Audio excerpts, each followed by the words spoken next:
I was so excited to get my shipment from Last Bottle Wines in the mail the other day, full of incredible red wines, all from Napa Valley. I love wine tasting, so having this to my door couldn't be happier. Also, couldn't be more excited that today's episode is brought to you by Last Bottle Wines. If you don't know already, they're a Napa-based online wine shop with a twist. They offer just one handpicked wine per day until it sells out, and they're always at incredible prices. We're talking 30 to 70% off retail. And the best part is that there's no subscriptions, no fees, and no minimum purchase. And I could not be more excited to bring this offer right now because they're having a marathon sale, which is coming up March 28th and 29th. Even better, we're offering Dateable listeners 10% off your first order with code DATEABLE. So if you are a wine lover like me, this is a great time to join. And did I mention that shipping is 100% free? So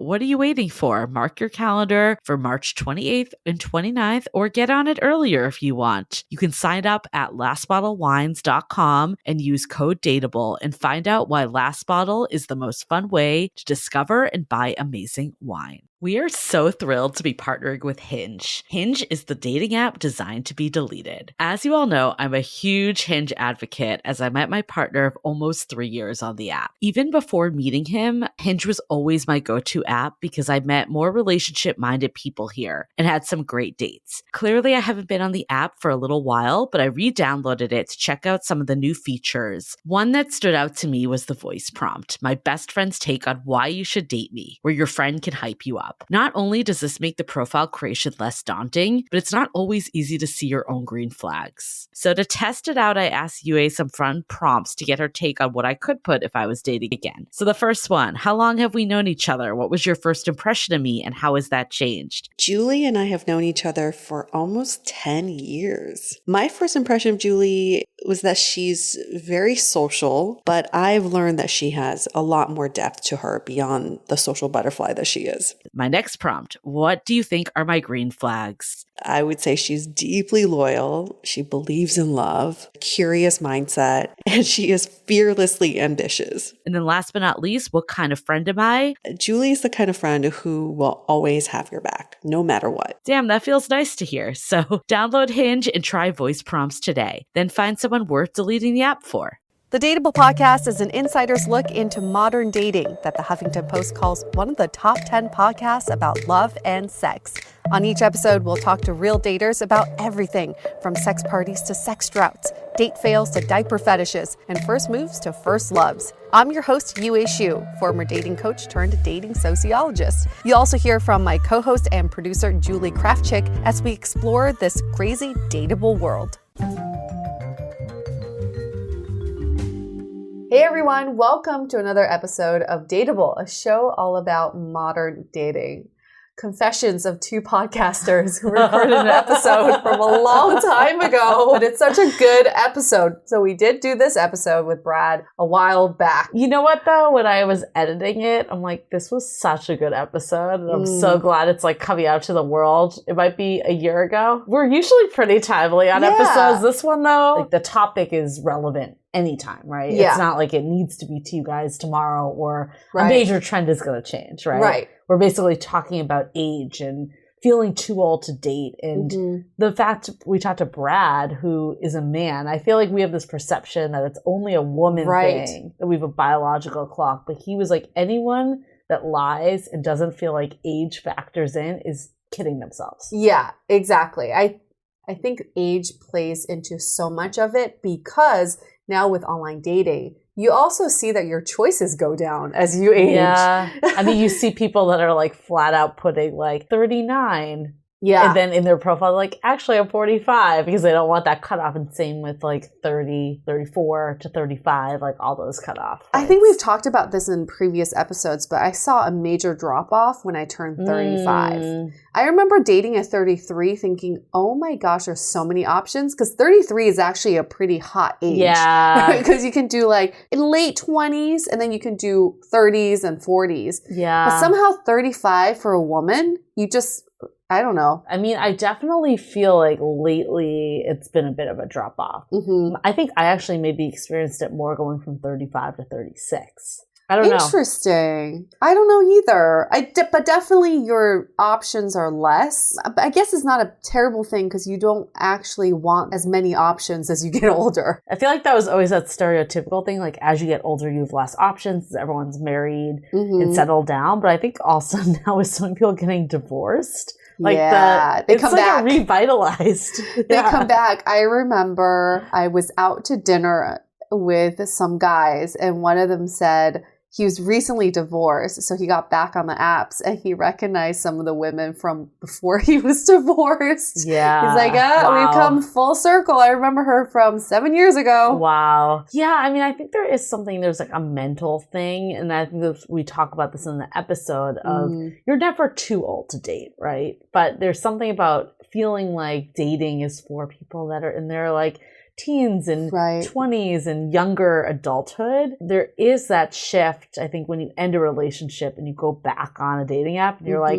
so I'm back here again, you know? Yeah, it's that feeling of calling someone boyfriend or girlfriend seems so juvenile. Yeah. And when you are, I guess, 45, 55 and trying to look for a boyfriend, you're kind of like, am I supposed to be at this stage in my life right now? There's a lot of questioning. But wherever you are is where you're supposed to be. I mean, as cheesy as that saying is, if you are dating, then you are supposed to be dating at this phase. It's not too young or too old. Agreed. I think, though, it's like as much as you don't want to feel this way, I like to not try to be positive about it, but there is pressure the older you get. And I think that isn't completely going away, even in new age society and all that. Because I think when you're younger, everyone's kind of at the same stage. Like they're in your 20s, you just got out of college, everyone's figuring out life, moving to the same first apartment, first job, first relationship, all like first serious relationship, whatever it is. And then when you're like 30s, there's a lot of disparity. Yeah. And then I think you start to play the comparison game again. Not saying you should, but I think it's human nature. And it was actually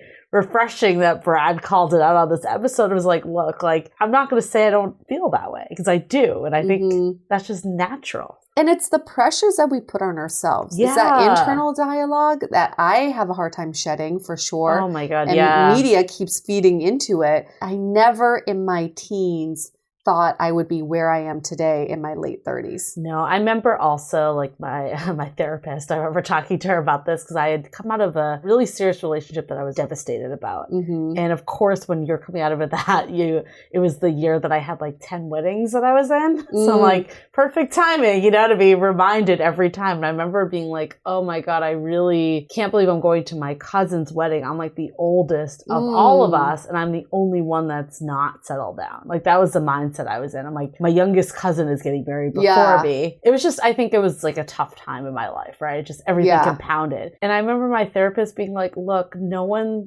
cares about you. Like they're not looking at you. Like it's not a race. Have in your head that everyone's like, oh my God, you're the one person that's not married. She's still single. She's like, no one else is probably thinking about that. They're probably thinking about like, where's the buffet line? Where's the open bar? That's what they care about. Like they don't stop watching 27 Dresses. Right. So with much Katherine Heigl. So much of it is internal though. It is so internal, but I will say this as because I am older than you, Julie, by a few years, but so much wiser. But I will speak to you from the future. I really think in my early 30s, I felt like I was in this race to get married. And not that I was pressuring myself to do so, but every time one of my friends would get married, I just kept thinking I was getting left behind. Yes. And me too. It's this like very lonely, isolating feeling, and to see your friends move forward in their lives and to somehow feel like you're not catching up to them. But I will say now in my late 30s and approaching 40, I no longer see marriage as an end goal. I no longer compare myself to that because I've seen so many marriages fail. Right. And two, for some reason, the veil has been, no pun intended, but the veil has been lifted from this enigma of marriage that I no longer crave it or need it or feel like I need to achieve it. Yeah. And it's refreshing. Yeah. And we talk about it in this episode too. It's like if you got married at 25 and now you're back in the dating scene at 40 because you've been divorced, you're really in a no different place than someone that's been single. You just have different life experiences. Right. It's like we always do the sliding doors example of that movie, but it's like you could take two different paths and end up in the same exact place. End up in the same fucking place. But wherever you are right now is where you're supposed to be. And if you're dating, that's cool. Like, don't put so much pressure on yourself to think that age is playing into this whole thing. Exactly. And I think we actually pointed out, and we're going to get to the episode, so you'll hear it all. But I think we pointed out too, like Brad at the end was like, I actually wouldn't have had all the experiences I did if I was married, if I was having children at X age. Sometimes you have to just be grateful of what life has given you, not look at what hasn't worked out for you. And what's even more refreshing is listen to our episode with Inez, dating across ages, dating at 72 and experiencing the exact same things that we're currently experiencing at any age. And also when we went to Phoenix, our audience, many of them were women who had been divorced and they were in their 60s. And a lot of them didn't want to look for that end goal of marriage anymore. They were kind of in the mindset of, I just want to have fun dating and enjoy myself. And why can't we have that mindset now? Just make dating fun. I know. That's actually fascinating because you is referencing a live show that we did in Phoenix. And it was interesting because their mindset was like a 20-year-old mindset. 20-year-old, it kind of like, I just want to be in the moment. I want to meet fun people and I want to have fun with them. Do you think it's because you've already had that and you've realized that it's not be all and end all? Personally, for me, I think about this all the time. As much as I don't think marriage is an end all be all, I want to experience it in life as much as I want to experience when I climbed Kilimanjaro. It's an experience that I would like to have in my lifetime. Yeah. And once you achieve it, or not achieve it, but once you have the experience, maybe you just have a totally different mindset about love and relationships. Yeah, all this age stuff is so fascinating. Because I feel like we have touched this in different ways in different seasons. Like, I'm thinking about, like, The Eternal Bachelor. I know, I think about him all the time. Michael! What are you up to? Are you still partying till 9 a.m.? We never see him during the day, which is when we're up. We should just like go outside for whatever club he would go to and just like wait there at 6 a.m. We'll just be like getting up to like start our day, and he's going to be, what do you say, 9 a.m. he partied to? Yeah, this guy's approaching 50. Sorry, this is a tangent, but it is. If you haven't listened to this episode that Julie's referencing, you have to, because he is this eternal bachelor approaching 50 and still partying till 9 a.m. and wants a 25-year-old. Wants a 25, yeah, exactly. But I think that's the part I'm like, I guess I'm thinking about, is that's what makes it tough, especially for women. But it sounds like Brad also has the same concerns on this episode. For sure. But it's like there's that message that's in your mind that you're undesirable at a certain age. Yeah. And I think like we did get some people reaching out about Michael's episode too. You know, it's like, it's interesting to hear that perspective, but it's also freaking annoying because you're like, oh, putting more pressure. Yeah, exactly. But I think the reason we wanted to is it's a reality and people do think that way. Yeah. And how do we make it that they don't? I don't know if we can. You have to change your narrative somehow. Yeah. And the only way to change your narrative is to hear fresh perspectives. I remember I was 25 years old working at an ad agency and I was crushing on this guy so hard. And one day we were out, I don't know, at a bar, I'm sure. And he says something like, the woman who's made the most lasting impression on me is this really amazing 40-year-old woman who is just so womanly and knows herself well. And you know she's experienced life. And that's my ultimate girl. She's my dream girl. And I was 25 years old and this guy's like, nope, I'm pining over this 40-year-old. So that's a fresh perspective because now I think back to that comment. And I just think, well, that's my narrative now. I'm almost being a 40-year-old woman with a lot of life behind me already. Yeah. And I am very confident as a woman. I just thought of, remember back in the day for all the OG Dateable listeners when we had Michael Vargas as a co-host. Remember one of his stories, the mushroom trick? Yeah. Was all about his love for like a 40-year-old. And I think that's a really good point because you can listen to the Michaels or you can listen to the other Michael. Michael and Michael. Yeah, but I think it's choosing what you're focused on because I think like I sometimes am guilty that I will gravitate. I think it's human nature that you have a narrative and you're trying to find proof points like to support it. Mm-hmm. So you've heard all this time, the older you get, the harder it is and all this stuff. Maybe it's the challenge is to look and see what other narratives you're skimming over because they don't fit that story. And also, as we get older, we have to be really happy about the fact that now some things don't matter anymore. Right. And then we can relook at how we approach dating. For example, dating apps. In the beginning, like if you're in your early 20s or even late 20s, you want as many matches as possible. You're swiping all the time. You're anxious about it. But I think as we get older, how we use dating apps is very different. For sure. I feel like when I reached 35, I kind of thought, well, I don't want as many options on dating apps because I just don't want to think about it that much. And I don't have the time to waste on people who are not accountable for their own actions. I agree with that. I think I'm very much like I'm quicker to meet now because I just don't have the time to talk to someone. You're really good at taking things IRL. Well, it's that or I'm never going to meet them because it's like I've had people that are like, let's chat for 3 weeks. I'm like, no, like we're not going to learn if we like each other. I agree. Like you want to learn a little about them before you meet up, but like there's a line. But I think that's actually a good segue to our partner for this episode. Woo! Super excited about this, but we are partnering with Flutter dating apps, so a new dating app on the scene. And I think what's really cool about them, I actually tried it out the other day and it was super fun because it contains it to just Sundays that you get your matches and you can chat with them only on Sunday. And the idea is that you don't have this like lag. It's like you get in, make it happen. I love this idea of Flutter because I think one, you're organizing your focus on just that one day. So then you don't have to think about it the rest of the week. Like forget it. That you take one day out to focus on dating.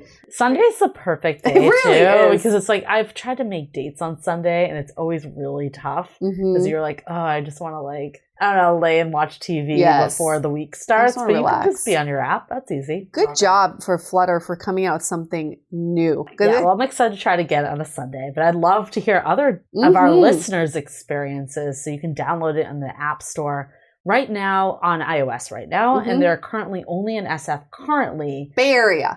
Sorry, Bay Area currently, but they are going to be expanding. So if you can't download today, remember it. Perfect. Flutter. Download it now.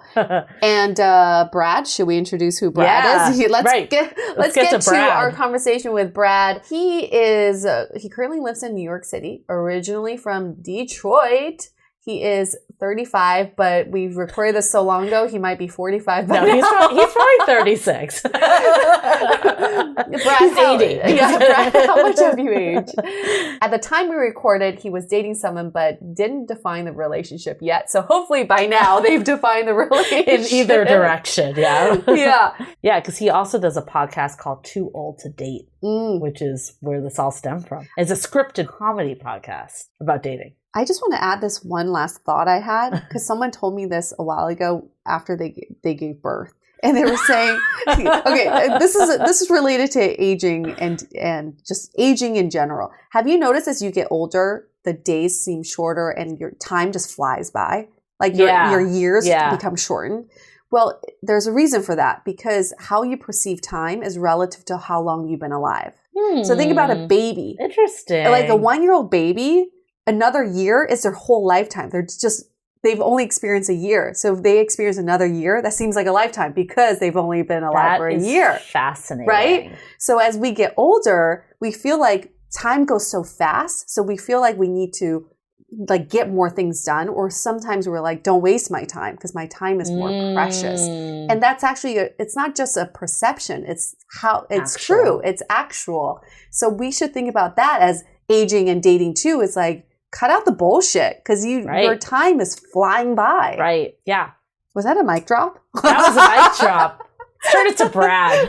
Okay. All right. Let's get to Brad.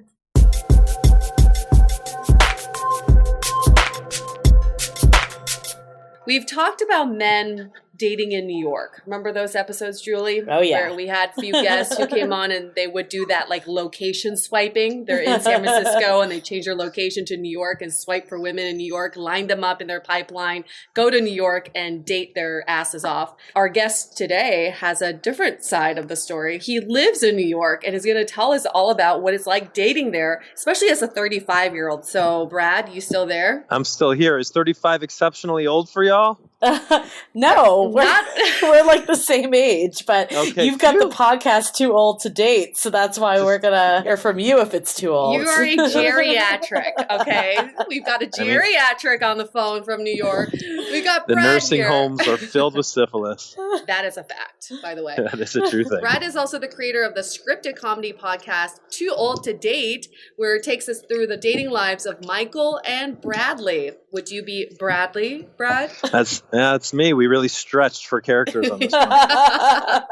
So it follows these two 35-year-old men dating in New York. Michael is recently divorced and Bradley had a relationship in his 20s, both of their first time really dating in their mid-30s, hence the podcast name.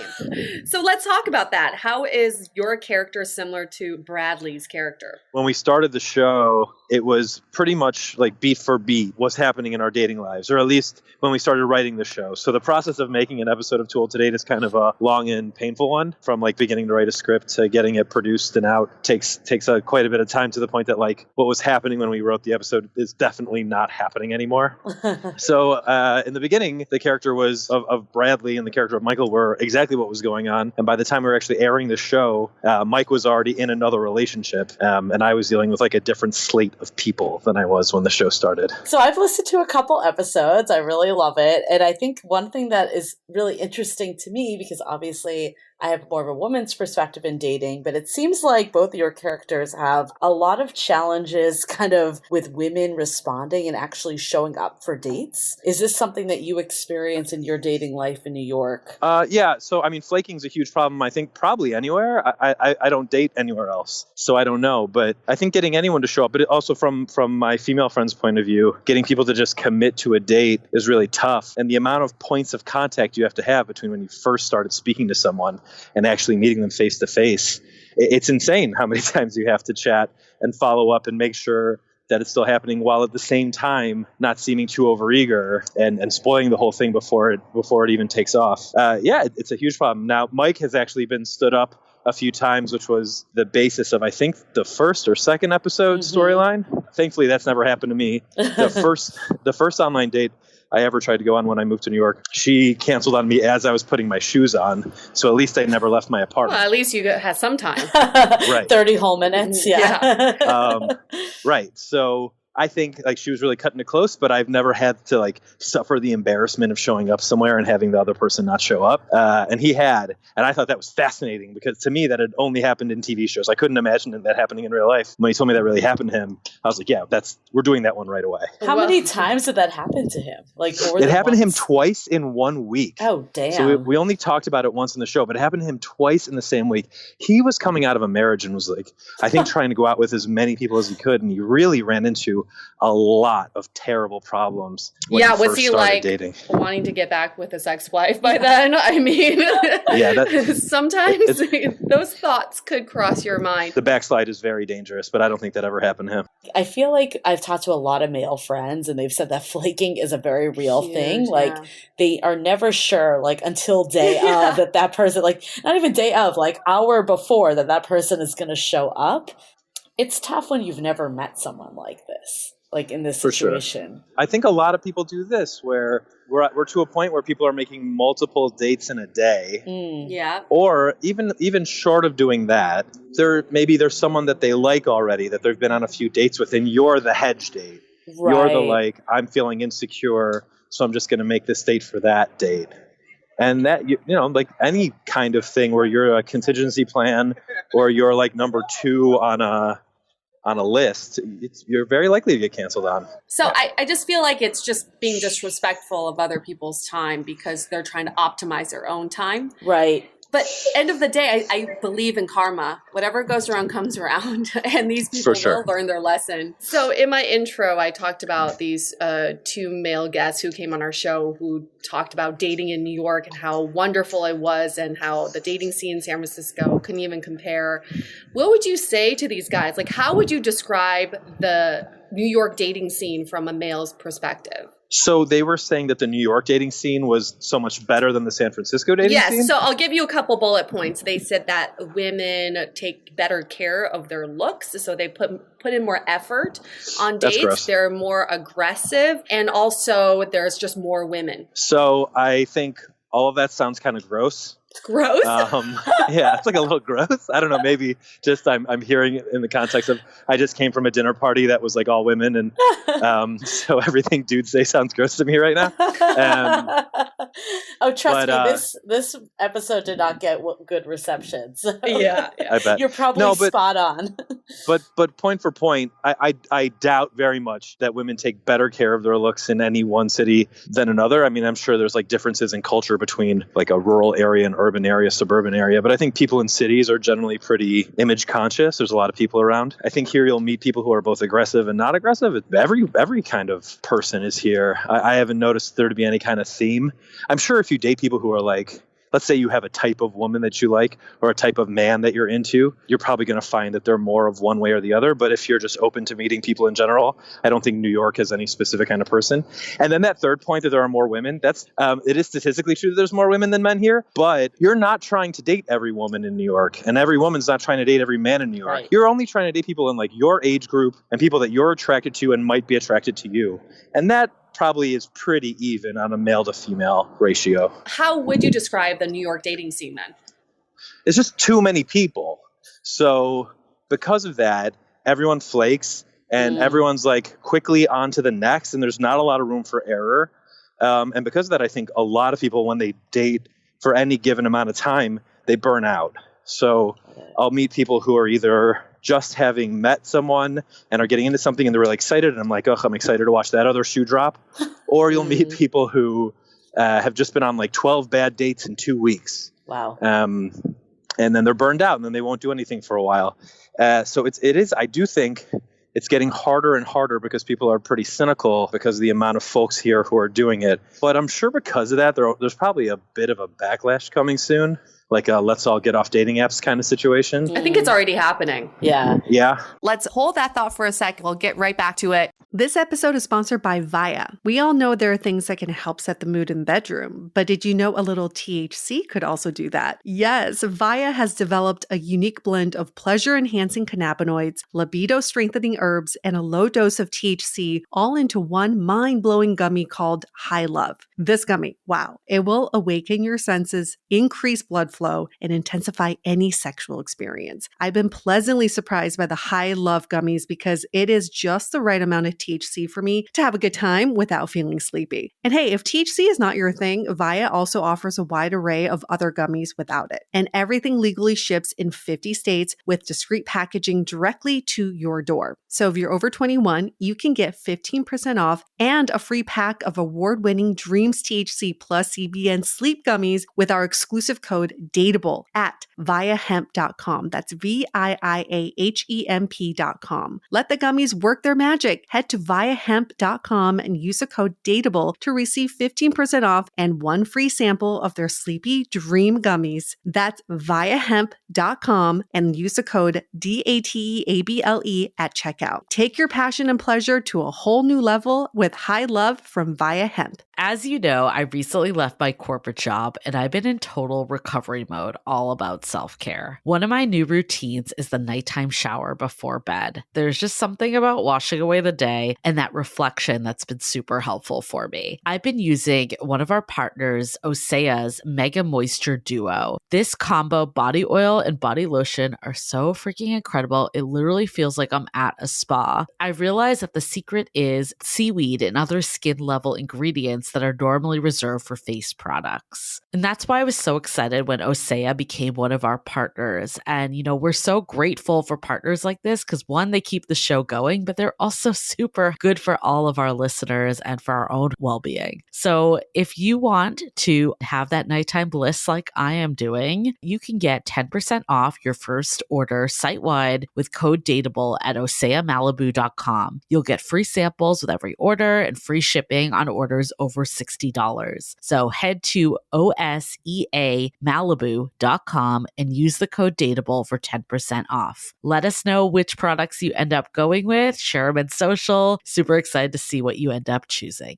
This episode is made possible by Armoire. Armoire makes getting dressed easy. With a clothing rental membership from Armoire, build the perfect wardrobe with brands that are high quality, unique, and recommended just for you. All you have to do is take a 5-minute style quiz and select items from your dynamic, personalized closet. The styles show up at your door in as little as 2 days. Then when you're ready for new clothes, just swap them out. Listen, I live in Southern California. There is absolutely no need for puffer coats or any sort of those winter jackets. But when I travel anywhere else in the world in these cold months, I'm often burdened with the task of getting winter clothes. And now with Armoire, I can just rent my winter wardrobe. It's brilliant. Right now, our listeners can give Armoire a try and get up to 50% off their first month. That's up to $125 off. Just visit armoire.style/dateable. That is armoire.style, spelled ARMOIRE.style/DATEABLE to get up to 50% off your first month and never worry about what to wear again. Try Armoire today.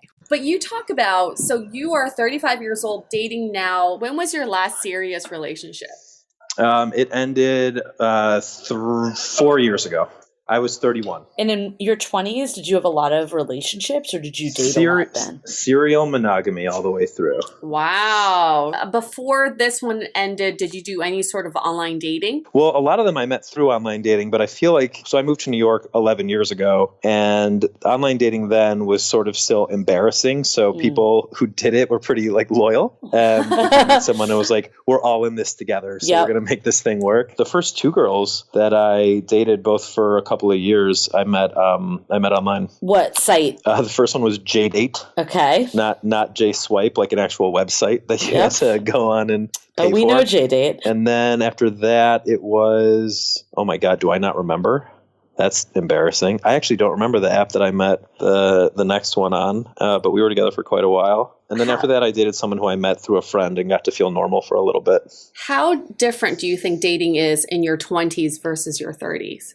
It's hard to say. I think it's a matter of perception. Like, honestly, there's probably no actual difference except you have all the experience built up from your 20s and also you know the mistakes you've made and you know the mistakes or the red flags that you can't handle from other people. But aside from that, for me, it's just how much am I going to let being in my 30s make me self-conscious about, like how far along I am in a relationship or how quickly I want the relationship to move or... Wait, let's talk more about that. Do you feel that age pressure? Not as much. My mom said something very nice to me when my youngest sister got married last summer. I was like, Ma, all your friends, a lot of the people who grew up in my hometown stay in my hometown.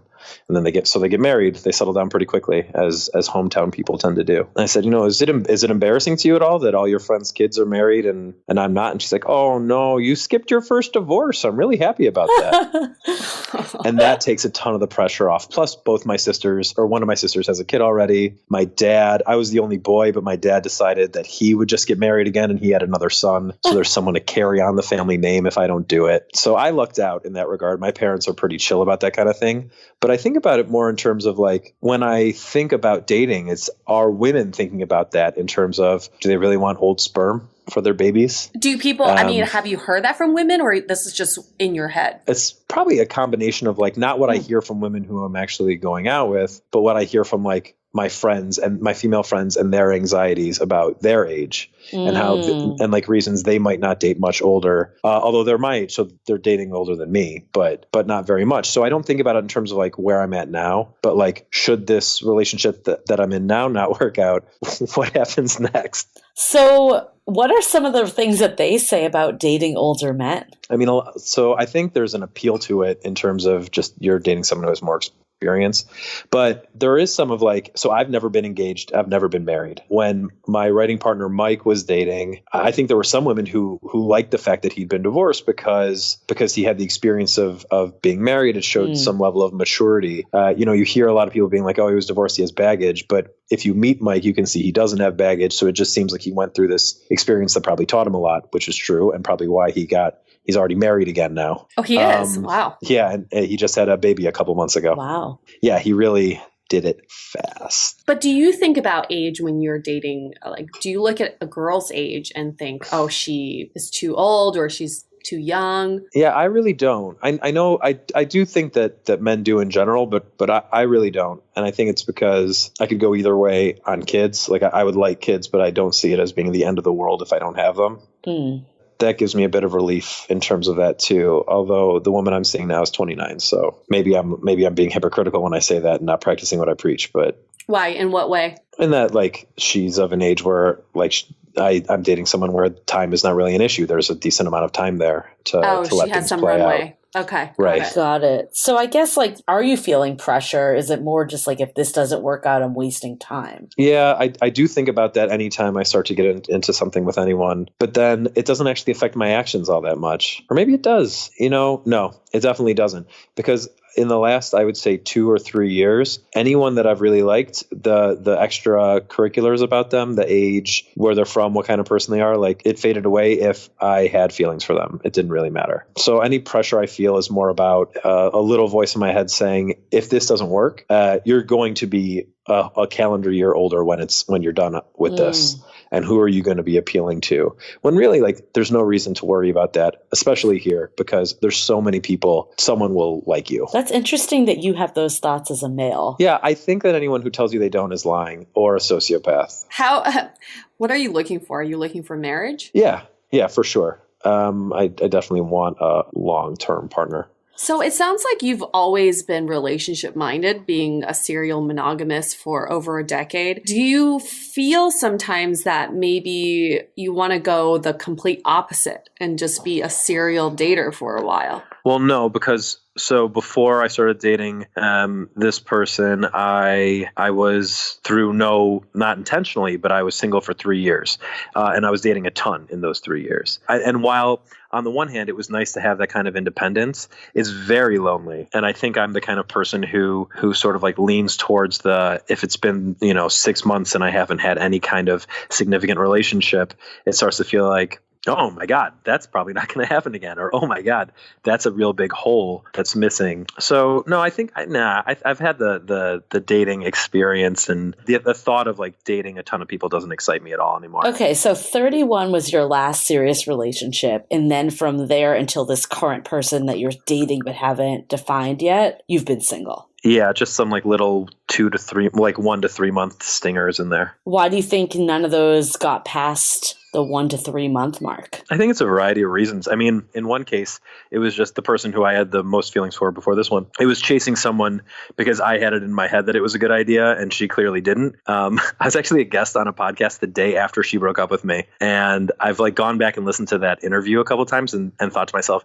dude, that was so dumb. Like, she was so clearly not that into you from the beginning, and you just chased and chased. So that was an instance of like just seeing what I wanted to see and trying to force something that wasn't there. And then in other cases, it was I would go out with someone a few times who seemed like, 15-year-old Brad would be really proud of you for dating this person. But 15-year-old Brad doesn't know anything, so stop trying to impress him. It's hard to put time around dating. You and I were just having this conversation. Like, if you see someone once every couple weeks versus consistently a couple times a week, it's very different. But I feel like, especially as you get a little older, sometimes things don't make it past like a month or 3 months. There's kind of like a few of these like milestones that happen, because I think, and again, I'm not speaking for everyone, but a lot of us that are looking for something more long-term kind of know at a certain point if this is something worth pursuing. Yeah, for sure. Also, momentum is such a big part of it. Like, just like what you were saying, if you don't hit those milestones at the right time, it's going to stop. And the other piece about dating when you're in your 30s, I think that's different than dating when you're in your 20s, at least if you've had a lot of experience dating in your 20s, is that you have certain things that you want to happen. So it's like, oh, I went on that first trip with my girlfriend or boyfriend after like 2 months, and that really solidified our relationship. Why hasn't that trip come up in this relationship? Or like, I met their folks after 3 months. I'm not even close to that with this person. Oh, because you have these benchmarks. Do you think that's a dangerous way to look at it, though? Let's take a breather for our sponsor, Generation Tux. We've talked to enough guys to know how much of a headache it could be to find a tux for a special event. For all you grooms to be out there, I feel like society has neglected your needs for so long because we've been so focused on the bride. Now with Generation Tux, you no longer have to think too much about your tux for the big day. You simply create your look online, including your groom's party, and everything arrives within 14 days of your big day at your doorstep. Generation Tux offers free home try-on program for grooms. You can get free swatches delivered straight to your door. And after the big event, you just put everything back in the box and use a prepaid label to drop off at UPS. Free shipping, free swatches, free home try-on. Now you can save time and money with Generation Tux. Check out generationtux.com/dateable and use the promo code DATEABLE for 10% off your entire groom's party. Again, that's generationtux.com/dateable and check out with the code DATEABLE for 10% off. Now back to this episode. Do you think that's a dangerous way to look at it, though? Like 100%. like this? Yeah. 100%. It's a terrible way to look at it. I do think it's a little bit unavoidable. I compare it to this. I've met a lot of people who say to me, I want to have the lifestyle and give my children the lifestyle that I had when I was growing up. Clearly, these are people who had like a nice upbringing. And I think that's dangerous too, because it sets up like in what might be an unrealistic expectation for your future happiness. And I think people do that with relationships too, where they think, okay, I was in this thing for 3 years and 2 of those years were really great. And I'd like to get back to what made me feel good in those first 2 years and avoid what happened in the third year. Super dangerous, not smart, but a little bit maybe like part of human nature. So do you have a timeline? No. I mean, not one that I'd like say out loud because I don't want to admit to myself that that's a thing. So let's say you're close to 50 and still single. Well, what's the alternative? Like, let's say I'm 50 and still single. Like, I'm not going to jump off a bridge. You know, like you just have to deal. Right. That's the other piece. It's like you don't get to control what happens to you. So when I meet, like, especially we've been talking a bit about a woman's timeline. When I meet women who are older and have sort of come to terms with the fact that kids probably aren't in their future, I really respect that and think it's great when they're just like, this is the life I'm having now. These were the cards I was dealt. It doesn't happen for everyone, so let's move forward. So I try to think about that. I like hearing what people think is different about dating in their age range right now versus 10 years ago. I think about the difference for me of dating in my 30s. I'm in my late 30s and dating in my 20s is I feel like in your 20s, everyone's still like kind of in the same category in terms of like you're making similar kind of money, you're in a similar stage in your career, similar stage in your personal life. Like you kind of start at the same line. And then in your 30s, that's when you see drastic differences in people's lives. You see people with like 5 kids all of a sudden, and people with no kids, or people who are divorced, people who their careers have catapulted. And I think there's just more diversity of people in this age range. So in your 20s, you kind of date like the same people, but in your 30s, I feel like I encounter different people. Interesting. I think for me, it would be that in my 20s, I just didn't think about things.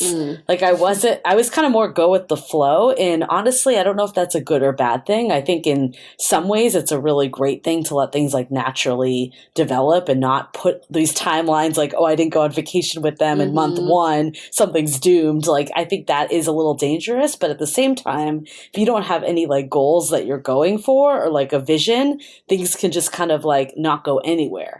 So I felt like in my 20s, I was kind of like all party and fun and take things as they go. And then like you wake up and you're like, oh, I'm 30 and like people are having children. So it's like, it's a different situation, I think. And I think now I'm a little, for better or worse, a little more calculated. If I don't see something progressing then I may push back on it or end it. Do you guys ever think about this? Like in my 20s, when I envisioned someone in their 30s, one, they were fucking old. Yeah. And two is I just assumed they're married with kids. Yeah. Right? So I just assumed that in my 30s, I'd be married with kids. I didn't know what my roadmap looked like, Right. but you just assume that's what your life would be. And I woke up one day at 35. I remember at 35 and I was like, what the hell? Like, how did I get here? Not that I don't love my life, but it's like, how did I get here? I don't remember. No, for sure. I remember like when I was like, in my mid, even late 20s, if my female friends were dating a guy who was in his mid 30s, I'd be like, well, what's wrong with him? Right. There's like some now you're like, nothing's wrong.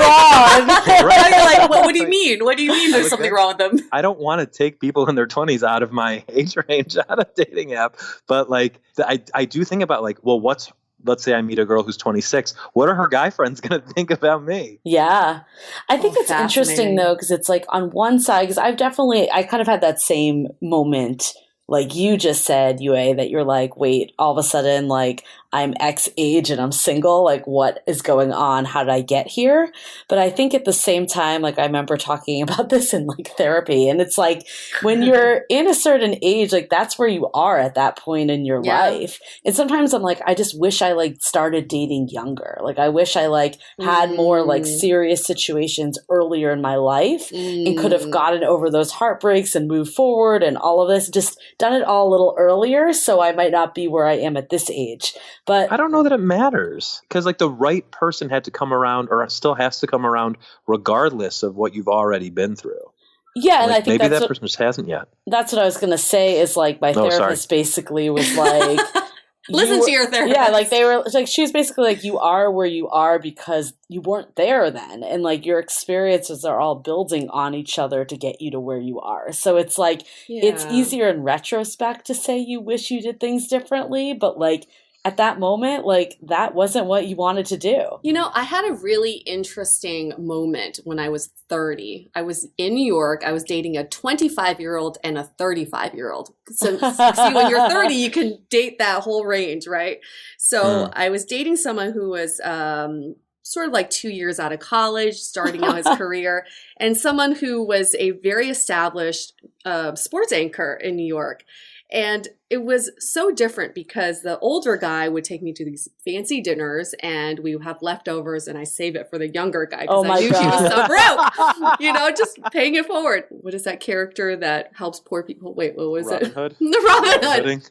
I was Robin Hooding. Oh, that should be a good dating term. Yeah. But I remember at one point the older guy and the younger guy came to me and said, do you want a monogamous relationship? Do you want to be exclusive? And they both wanted me to decide.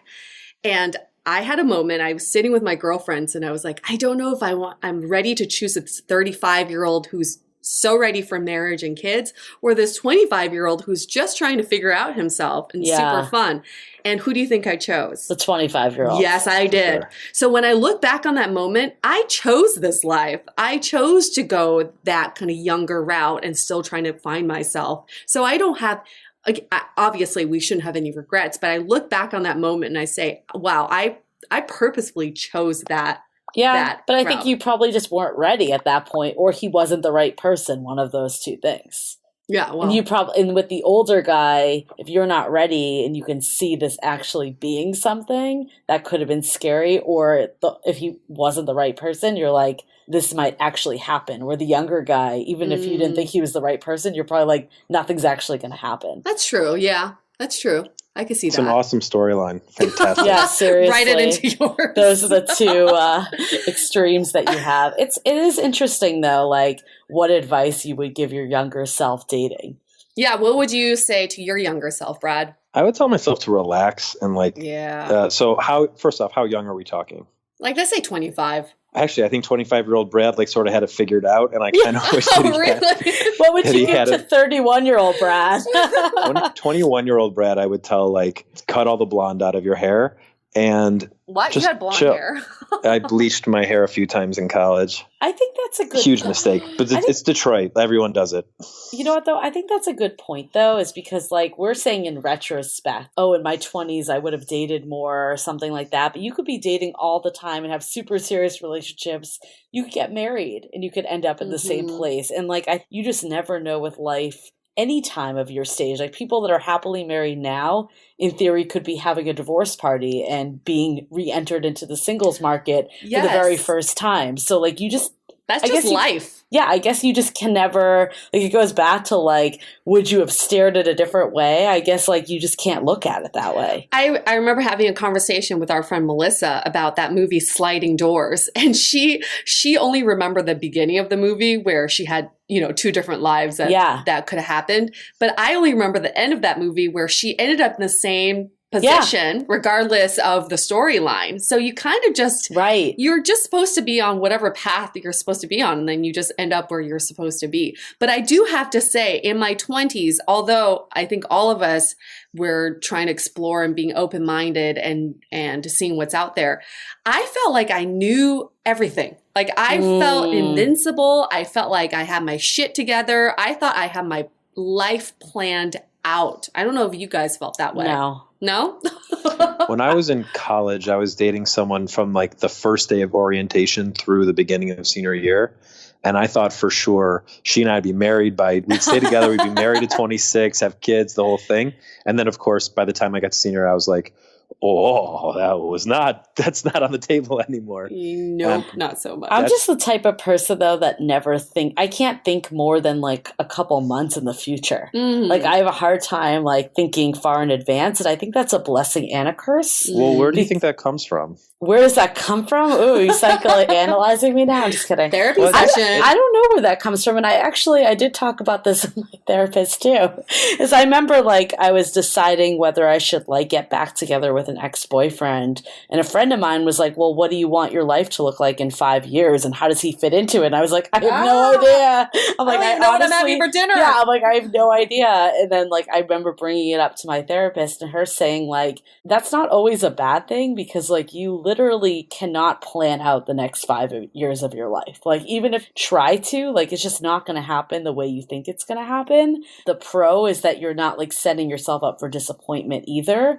But then the con is, again, like if you do have something that you want to work towards, it helps you at least have like a line of vision. So I don't know what the right answer is, but that's how I operate. And I've kind of just learned to accept that. And yeah, for better or for worse, I guess I can say to your question earlier, no, I've never thought like at a certain point, like this is how my life is, because I'm just like never thinking like that. I just had a weird thought. So a minute ago you asked, what advice would you give your younger self? And then I think about like what might change had I taken some advice that my older self would give my younger self. But then I have this like little bit of anxiety where I'm like, oh, but then I wouldn't have experienced this cool thing that happened or this cool thing that happened. And like maybe my life isn't exactly where I want it to be right now, but a lot of dope stuff has happened to me. I wouldn't want to have lost those experiences. I think that is a good way to look at it. And I was going to say the advice I'd give my younger self, I think the one, I guess, I don't want to use the word regret, because I think it did teach me a lot about what I'm looking for in the future. But I did stay in a bad like situation that wasn't a real relationship for far too long. And it was a situation where the guy flat out was like, I'm not looking for a relationship. And I think the advice I give myself is take someone at face value when they say something. Yeah. Don't try to think that you're going to change someone, because you're just not. That is my probably one area that I'm like, why'd I waste like 2 years with this like on again, off again situation that was just doomed from the start pretty much. But then on the flip side, I now know what I'll never do again. Right. And I know, you had to go through it. Exactly. Like it's easier to like say you'll never do something, but until you know how freaking shitty it feels, like you're not going to actually really know. For sure. I was on a bad date once, and I don't remember what I said to this girl, but she looked at me and said, okay, so this is probably where it ends with us. And I said, why? And she said, because of whatever I just said, I'm going to try to remember it before the end of the story. I'm sure I'll fail. But she was like, whatever I just said, she was like, people tell you the truth about themselves. And it's the only thing I really remember from the date I went out with her. But I think about her saying that all the time. When people tell you the crappy things about themselves, thinking it's like not a big deal, it's really important to listen to those things. Totally. Yeah, absolutely. That's a good segue to some of our takeaways from this entire conversation. Yue, do you have any that you want to kick off? Takeaways. Let me think about this. How about Julie, you start? We're going to volleyball. I guess there was I'll use this as a takeaway, but there was a question that we were going to ask you, and I still do want to ask you, but are you ever too old to date, given the name of your podcast? And I think the takeaway I have is no, we're at different places at different times. Like we were saying earlier, there's really no way to predict the future, and there's no way to kind of unwind the past. So I think it's just like taking where you're at the current state and looking at what you've learned from the past and having maybe not in a agenda like mapped out day by day, year by year future, but at least kind of a vision of what you're looking for and being able to kind of recognize like what meets that and what doesn't. But I think at the end of the day, like you learn from every experience, whether that's getting stood up for a date or just dating nonstop for 3 years and not having any of these dates come into fruition, to actually being with someone that isn't the right person for you, to being to someone that is the right person for you. So I think just throughout it all, it's a learning experience, and that's really all we can take from all these experiences. Remind me to ask both of you a question at end of takeaways. But yes, on the similar theme of are you too old to date, I think part of this is because I think we're all really harsh on our younger selves, because we always talk about like, I did the stupid thing, or I couldn't believe I did this. I couldn't believe I said this. Could we be more loving towards our younger self and kind of like high five ourselves for doing some of the things that we are proud of and those accomplishments, or getting through heartbreaks or hardships that you didn't think you could get through at that time? Because I think when we're nicer to our memories of our younger selves, then we become nicer to our present selves as well. Totally. Brad, do you have any takeaways? I mean, as we've been talking, I think a lot about the way that I think about memory and time and things that have passed. I say a lot that once a relationship ends, it sort of starts to feel like it never happened, because memory and thinking of things in like 3 dimensions is kind of difficult for us to do. So there's actually almost no point in being hard on your past self, because in a way there's only present. So the past kind of like didn't even exist. That's maybe a little too much of a scrambled thought, but it's very much on my mind as we're talking about time passing. In terms of, I got a little like misty in my chest when you were saying that stuff about showing love to your past self. And I think maybe like realize that when you were younger and maybe a little more enthusiastic, you had certain things figured out that you've overthought by now. And maybe let some of those overthinking moments go, because stuff will work itself out one way or the other anyway. Yeah, I think the other takeaway I have is now when you're in your 30s, use the wisdom that you've learned from your 20s and the wisdom of that you just know in general, of maybe you have a better idea what you'll stand for, what you're looking for, all of that. But I think there's also some of the youthfulness of your 20s of not worrying too much where things go and just like kind of winging it and playing it by ear and letting things like naturally unfold, that you also don't want to lose in your 30s, especially in a new relationship. Because I think we are too rigid about like, I must see this person X amount of days a week, or I must go on vacation with this person within X amount of months of our relationship. Yeah. Like all of those rules that we're setting, if someone doesn't meet them exactly, you're like in a way setting yourself up for failure with it, opposed to like working with them and like getting to a place that works for both of you. So again, like there's something nice about knowing what you're looking for, but it's also extremely limiting. So maybe it's like, pick your battles. Like, what are the areas that you're like, I will not sacrifice this. This is a total deal breaker for me, versus the other areas that you're like, okay, I'll just see what happens a little more. So here's my question to both of you on this theme of, are you too old to date, or just age in general, being all 3 of us in our 30s. What do you think are some of the limiting beliefs of age and dating? And what are some of the beliefs that are actually true? So I'll give you an example. I think a limiting belief is that when you are in your mid-30s, you should have things figured out and you should have a family. That's a limiting belief, because if we believe that, then we fall short from that standard. But what is an actual truth is by 35, you shouldn't have repeated the same mistakes that you did in your 20s. So I think that's an actual belief. Okay. We're doing each one that we have. I'm going to say this one's is a true and a false, but it's the same one. Which I don't know if this counts in your exercise here, but I think there is a perception the older you get, the smaller the dating pool. That's a limiting belief. Yep, but I also think we do hear a lot of men, and again, it's not every man, because I have heard some, well, maybe this isn't a limited belief, because I think the truth part is that there is a biological factor, right? Like for women, and then you even said it, Brad, like older sperm, right? There is some of this is actually is biological. However, there are many situations of people having kids well into their 40s. So some of it is a limiting belief that you can't. However, there is a truth that the older you get, the more difficult it gets. That's not, I'm not going to say that's not true at all. Kind of another side of it too, and I read this study somewhere, now that we are entering relationships for a different purpose, like men are not expected to necessarily be the breadwinner, and women aren't necessarily expected to be the homemaker or homemaker, caretaker. I don't even know anymore because it's so antiquated. But I think because that's not like the necessary stereotypes, that people are actually gravitating to people that are more in their age range because they see that person as someone better suited to build a life with, someone that may be on the same page, like financially or career-wise, or just same like kind of life experiences, all of that. So I guess this is the very long-winded answer to answering your thing. I think the truth, definitely there is some aspect about age. However, I don't think it should be limited, because I don't think that all men or all women are looking for someone that is much younger or much older. Okay.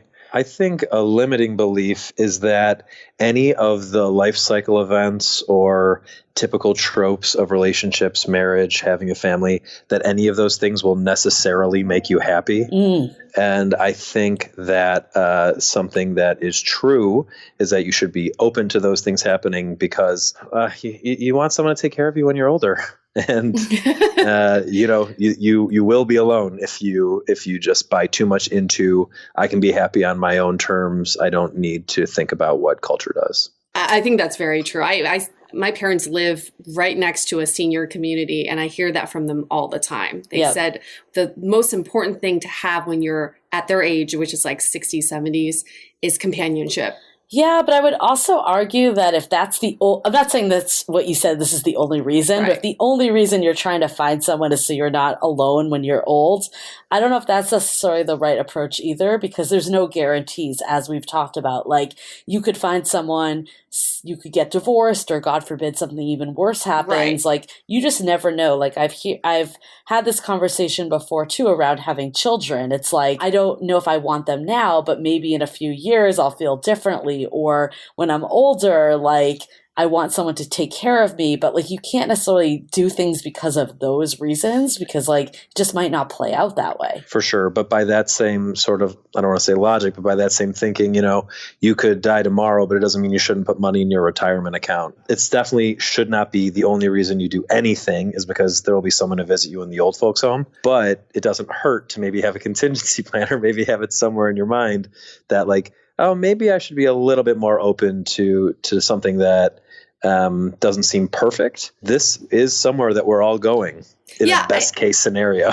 Yeah, I think the point there is being open to it. Because I think some people may be so dating fatigued by now. They're doing the hashtag single life so good, and like just so embracing that so much that they're turning their head to, away from people that may be suitable for them. So just being open to different situations is important. Like, you can't predict the future, but you also, and I think it's like, you shouldn't be limited by age, as we're saying, but you also can't be naive that there isn't a clock that's ticking, right? Like, it does exist. Again, I don't think you should rule your world by it, but I do think you need to be aware that in 5-10 years, you are not going to be the same age that you are now. Exactly. Right. All right, cool. Well, that was a good discussion. It's good to, I just have to say selfishly for myself, it's good to hear that guys have these similar feelings and thoughts about aging. Makes me feel much better. So that's good. Thanks, Brad. Yeah, no problem. I just think it's crazy if the thought that anyone wouldn't is nuts. I mean, we all look in the mirror and don't recognize ourselves sometime. That's only going to get worse. We're all in it together. Yeah, we're all aging together. Yep. We'll all be in that senior home together. I know. Well, I already started my Botox, so you guys can be in it together. I will be a few years behind. Does Botox change if you're in a senior home? It does. It helps. I don't think guess so. You'll just Botox look better in the senior home. You'll still be in there with us. No. Okay, we got a few more years on this one. We got some time. Okay, we're gonna wrap this up. Thanks again, Brad. If you guys want to hear his podcast with Mike, it's called Too Old to Date. Yeah, right? Yep. Nailed it. And the consensus is never too old to date. I had an uncle who was 98 who was still dating, so it's never Good too for old. him. Right? He was getting it. He was dating someone who's different life. 65. That's like you come in and out. You could be married. You could be dating again. You just never know. Yep. It's It's a life. cycle. It just goes up and down. Right? Cycle of life. Okay. And if people want to get in touch with you, Brad, is there a website that we can refer them to? For sure. You can head to toooldtodate.com on Twitter or Instagram. We're at toooldtodate. Your grammar's got to be good to spell that right. And then we're you can email us at info@toooldtodate.com also. Fantastic. Whoa. Spoken from the male Carrie Bradshaw himself. Oof, loving it. That's a tough one to take. Loving it. Right into our storylines. 5:35 is happening. It's happening. It's happening. Okay. Stay dateable. The Dateable Podcast is part of the Frolic Podcast Network. Find more podcasts you'll love at frolic.media/podcasts. Want to continue the conversation? First, follow us on Instagram, Facebook, and Twitter with the handle @Dateable Podcast. Tag us in any post with the hashtag StayDateable, and trust us, we look at all of those posts. Then head over to our website, dateablepodcast.com. There you'll find all the episodes as well as articles, videos, and our coaching service with vetted industry experts. You can also find our premium Why series where we dissect, analyze, and offer solutions to some of the most common dating conundrums. We're also downloadable for free on Spotify, Apple Podcasts, Google Play, Overcast, Stitcher Radio, and other podcast platforms. Your feedback is valuable to us, so don't forget to leave us a review. And most importantly, remember to stay dateable.